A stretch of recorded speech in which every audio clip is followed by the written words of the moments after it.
Coronavirus has really gone viral, and to prevent coronavirus, we really have to look after our immune system and make it really strong.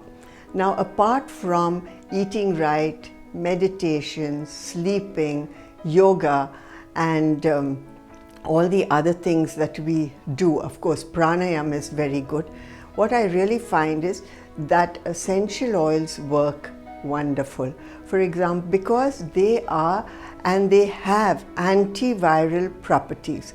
The ones that have really worked for me and helped me a great deal in a lot of viral cases are eucalyptus, because eucalyptus, of course, is very strong antiviral, works on the chest and the whole respiratory system.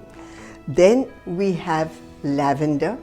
Lavender is an anti-stress oil, and so that we get no stress, again, it is antiviral and it works very well.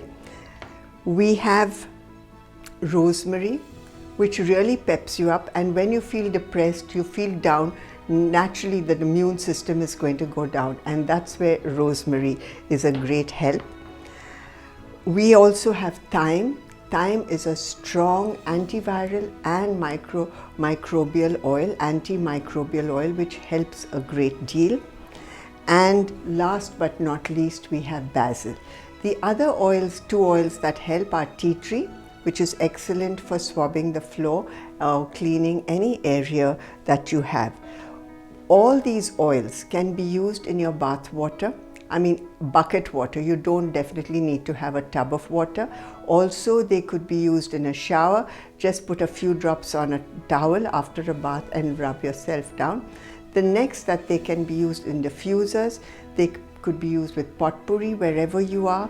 They could be used on a tissue which you can carry with you, or you can put a few drops in your hand and you can take a few deep breaths right through the day whenever you feel you need it. It is really fantastic, really works on the whole system. Apart from these oils, I would also like to suggest a few home remedies for you. For example, lemon, which is fantastic, which is full of vitamin C, so you can have a lot of lemon juice. You can have amla, which is again a best form of vitamin C that there is. Ginger is very good. Turmeric and ashwagandha. You could have this all right through the day, which is really going to help you. The only thing I'd like to say, and really wish you all the best and stay safe.